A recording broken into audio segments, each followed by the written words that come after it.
जय श्री राम दोस्तों। तो सबसे पहले आप सभी को छत्तीसगढ़ के प्रथम त्यौहार हरेली की ढेर सारी शुभकामनाएं। तो आज प्रेमानंद जी महाराज का ये वीडियो उन लोगों तक अवश्य शेयर करना जो शास्त्र के बातों पर विश्वास नहीं करते हैं। तो वीडियो को पूरा देखना और वीडियो अच्छा लगे तो लाइक और चैनल को सब्सक्राइब कर देना, क्योंकि ऐसे भजन, फिटनेस और ब्रह्मचर्य से जुड़ी जानकारी हमारे चैनल पर आपको मिलता रहेगा। तो चलिए वीडियो को शुरुआत करते हैं। हार जाना थोड़ी कि हम कैसे नहीं, हम परमात्मा के अंश हैं। अगर ये भजन करके भगवान के मार्ग में चले तो हम भी वैसा भजन करेंगे। इन्होंने त्याग किया, हम भी त्याग करेंगे। वैसे हम भी लड़ेंगे माया से और भगवान को प्राप्त करेंगे। निराश हो जाना, उदास हो जाना कि ये तो बहुत नहीं, ऐसा नहीं। हम भगवान के अंश हैं। अगर इस जन्म में काम पूरा नहीं हुआ ना तो अगला जन्म होगा, तब पूरा करूंगा। अविनाशी हूँ। जो माता पिता को दंडित करता है, गाली देता है, अपमान करता है, उसे सीधे नरक की प्राप्ति होती है। बिल्कुल पक्का समझ लो। माता पिता भगवान का स्वरूप है। एक देखा हूं, माता को बाल पकड़ के घसीट रहा है, लात से पेट में प्रहार कर रहा है, पिता को थप्पड़ और सीधे छाती पे लात। इस पुत्र के जानते हो क्या गति होगी? सीधे रो नरक। फिर वहां जो दंड मिलता है, वहां मरना तो है नहीं प्यारे। ना बेहोश हो सकते हो, ना मर सकते हो। होश में रहकर दंड भोगना है। नरक की ये खासियत है। यदि आप ब्रह्मचारी नहीं हैं तो आप अध्यात्म विद्या को धारण नहीं कर सकते।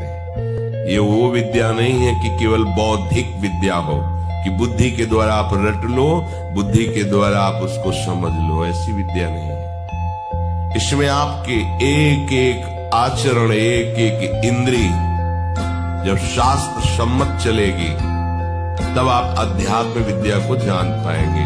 और अध्यात्म विद्या को जान गए तो ये स्वाभाविक सब आपके अधीन हो जाएंगे। ये शरीर संबंधी स्त्री, पुत्र, मित्र, देह, घर, संपत्ति के काल के एक प्रहार में सब मिट्टी में मिल जाएगी, सब छूट जाएगी, कोई तेरे साथ नहीं है। एक क्षण विचार कर, यदि तू नाम जप नहीं करता, भगवत आश्रित नहीं है, भगवत भजन नहीं करता, खूब सांसारिक कार्यों को करके उन्नति को प्राप्त हो रहा है, ठीक। लेकिन जब मरेगा तब तेरे साथ क्या जाएगा? सांसारिक पद जाएगा। अरे देवराज इंद्र के पद से सीधे अजगर योनि में भेजा जा रहा है। चक्रवर्ती सम्राट महादानी निध सीधे गिरगिट बनाया जा रहा है। तो तुम सुअर कुत्ता बनने के लिए कौन सी बड़ी बात है? एक क्षण में नीच योनियों में जाना पड़ेगा। बल अगर हृदय में जागृत हो गया, सच चाहे जितना ज्ञान बघारो, बातें करो, वैराग्य की बातें करो, ये भोग इतने प्रबल हैं कि अगर नाम जप नहीं चल रहा है तो फंस जाए। ऊपर से आकर्षण करके दिखाया जाता है कुछ और, मिलता है कुछ और, हाथ नहीं लगता कुछ नहीं। आप हमारी बात को समझें। शरीराकर्षण से हमें प्रलोभित करती है माया, परस्पर शरीराकर्षण। इसके बाद आपके हाथ क्या लगा?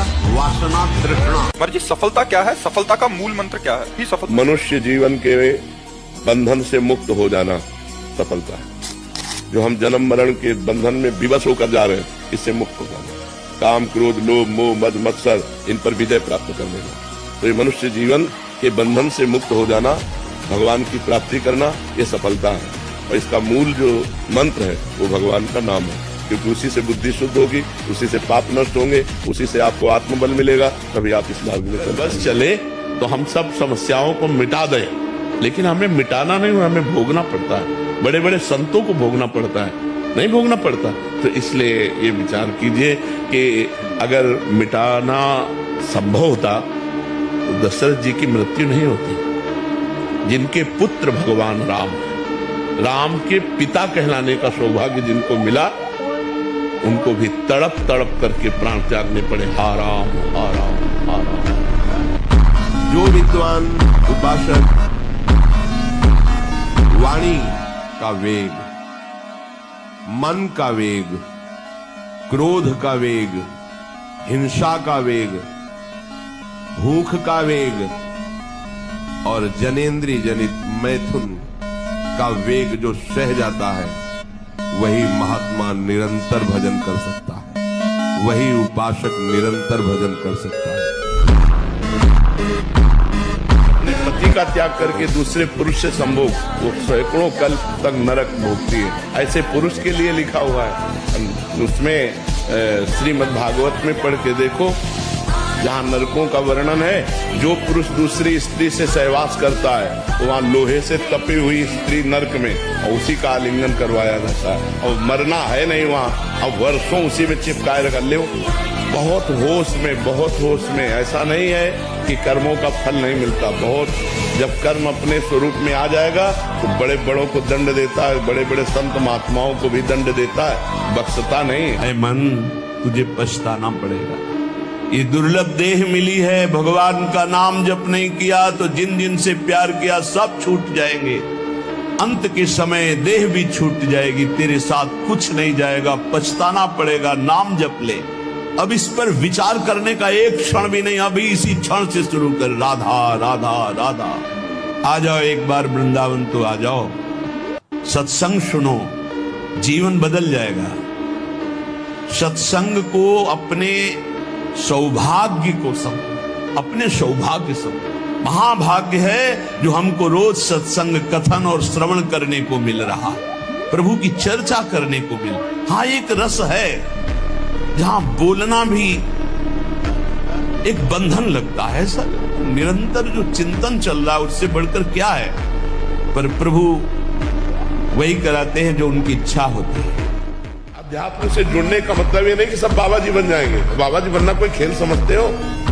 एक दिन बन के दिखाओ बाबा जी, तो हम बताते। एक दिन जैसे रहा जाता है, जैसे सदवई में रहा जाता है, एक दिन जीवन जी के दिखाओ। और 5 मिनट हमें समय केवल दो, 5 मिनट, और 5 मिनट केवल परमात्मा के ध्यान में लगाओ। 1 सेकंड भी मन नहीं हटना चाहिए। तो तुम बहादुर माने बाबागिरी के खिलवाड़ समझते हो क्या? संत का मतलब है जो अपने चित्त को परमात्मा में निरंतर लगा रहा है। तो ऐसी सबके भाग्य में नहीं लिखा है कि सब संत ही बन जाएंगे।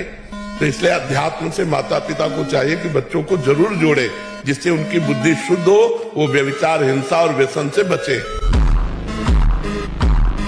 जो नीच मनुष्य कामना और लोभ के वशीभूत होकर दूषित दृष्टि से हर स्त्री को भोग भाव से देखता है, बोले जो दुष्ट दूषित भाव से माताओं बहनों को भोग दृष्टि से देखता है, तो यहाँ बड़ी बड़ी चोंच वाले वज्र के समान जिनकी चोंच ऐसे कि बार बार हजारों वर्ष उनकी आंखों को नोचते और खाते रहते हैं, वो आंखें बार बार होती रहती हैं, बार बार निकालते। यही वहां है कि मरना नहीं है। इस पापी को पलक झपकने तक के लिए विश्राम